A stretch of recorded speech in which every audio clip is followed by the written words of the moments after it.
Chers étudiants, j'espère que vous allez bien. Maintenant, nous allons aborder la deuxième partie de notre cours de la loi de la gravitation universelle. Nous avons débuté la première partie par l'histoire légendaire d'Isaac Newton avec sa pomme et qui s'est posé beaucoup de questions auxquelles on va répondre à la fin de ce cours. Ces questions sont: pourquoi la pomme tombe sur la Terre? Pourquoi la Lune ne tombe-t-elle pas sur la Terre? Et pourquoi la Lune tourne autour de la Terre dans un mouvement de rotation et de révolution? Et pourquoi aussi les planètes tournent autour du Soleil sans se percuter et sans tomber sur le Soleil? Ici, je représentais que 3 planètes qui sont Mercure, Vénus et Terre.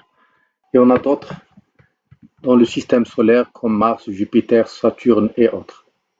Nous allons rappeler la loi de Newton. À cause de leur masse, les corps exercent les uns sur les autres des forces attractives mutuelles. C'est-à-dire, si on a un corps A et un corps B de masse respective et MA et MB, ils exercent l'un sur l'autre des forces d'attraction mutuelles qui sont schématisées comme vous voyez sur l'image. Le corps A exerce une force FAB sur le corps B dont le point d'application est GB.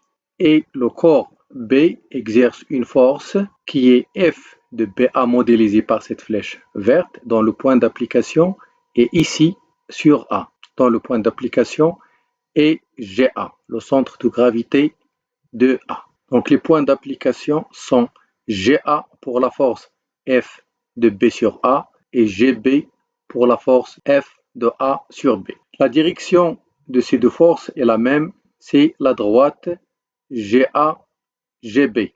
Ils ont des sens opposés. Le sens de FBA est l'opposé du sens de F de A sur B.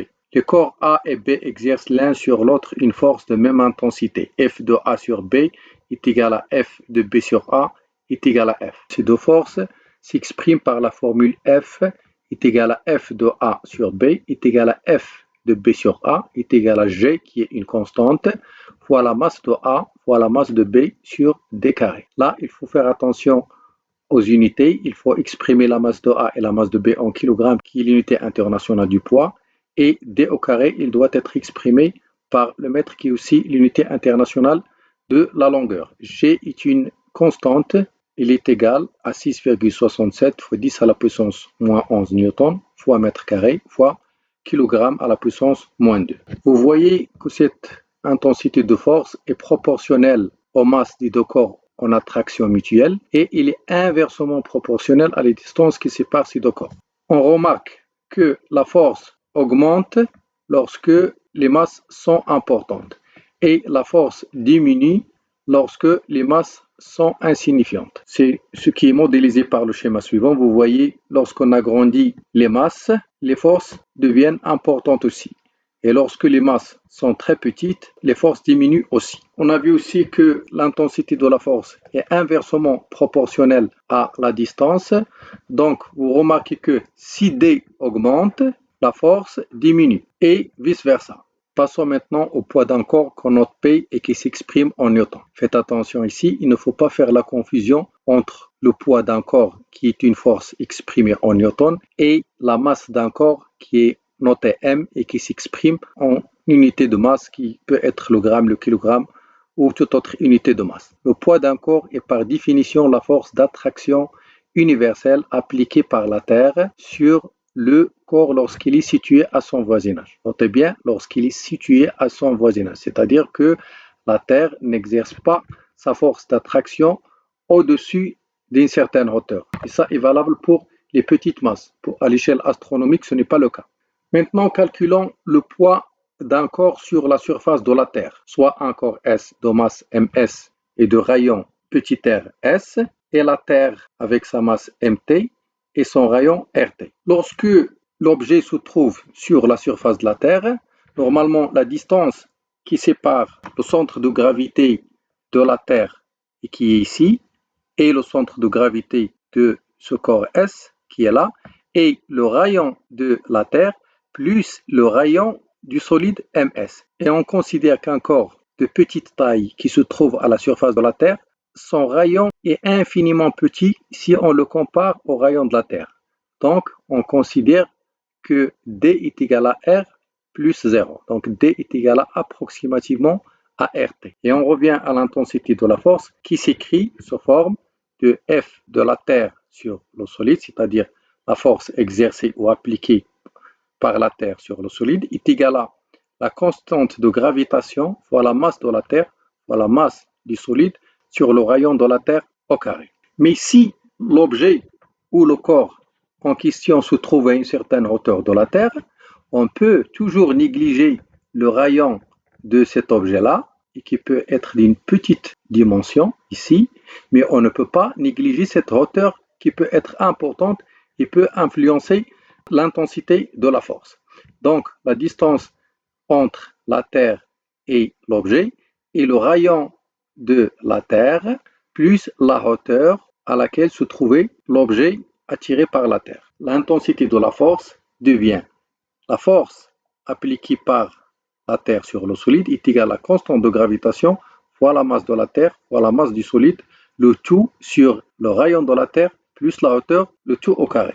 Maintenant, on considère que le poids d'un corps qu'on note P est égal à la force d'attraction qu'exerce la Terre sur l'eau solide. Et ceci n'est valable que si on ne tient pas compte de la force centrifuge de la Terre. P égale à F de T sur S est égal à M fois G, la masse du corps attiré par la Terre, fois l'intensité de pesanteur. Cette intensité de la pesanteur sur la surface de la Terre, je mets ici un 0, c'est-à-dire à la surface de la Terre, est égale à la masse du solide fois l'intensité de la pesanteur, qui est égale à la force d'attraction de la Terre, qui est égale à la constante de la gravitation fois la masse de la Terre fois la masse du solide sur le rayon de la Terre au carré.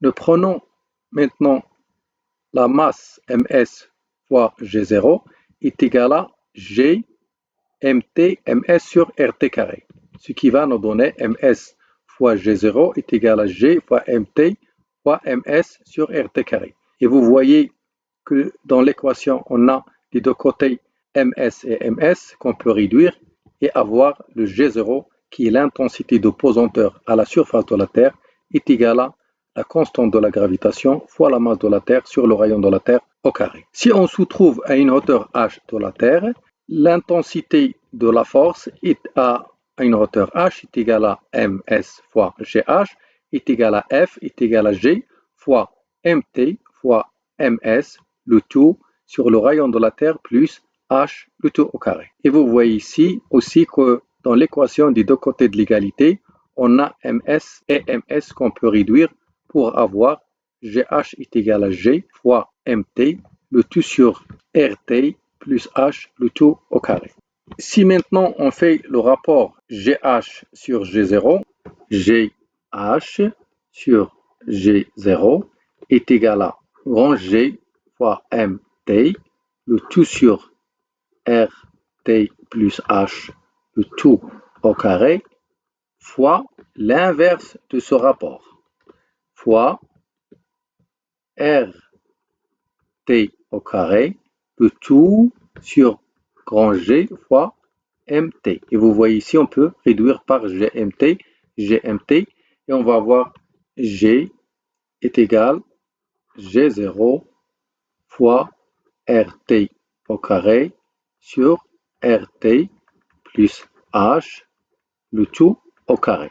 Qu'on peut écrire aussi G0 fois RT sur RT plus H, le tout au carré. Donc GH est égal à G0 fois RT au carré, le tout sur RT plus H, le tout au carré. Nous allons maintenant passer à la variation de l'intensité de pesanteur G. GH est égal à G fois MT sur RT plus H, le tout au carré. Vous voyez déjà que G dépend de la hauteur, c'est-à-dire plus H augmente, plus G diminue.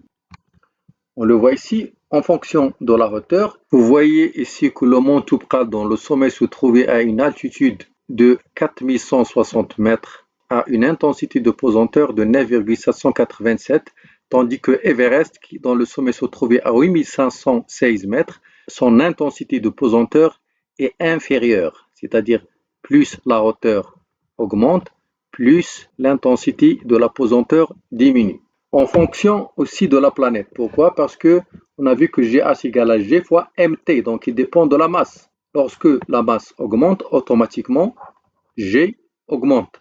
Ici, on a un tableau où on a la masse de la ligne du Mercure et de la Terre, leur diamètre et l'intensité de pesanteur. Vous remarquez que plus la masse augmente, c'est une masse qui est multipliée par 10 à la puissance 21 kg, plus la masse augmente, plus l'intensité aussi augmente. C'est normal parce que GH est proportionnel à la masse. Et il varie également en fonction de la latitude. Faites la différence entre l'altitude qui est la hauteur et la latitude qui a une autre signification. Nous remarquons que l'intensité de pesanteur est différente sur les différents lieux. Plus on se rapproche du pôle, plus l'intensité diminue. Pourquoi? Parce que la Terre n'a pas une forme sphérique. Il est aplati au niveau du pôle.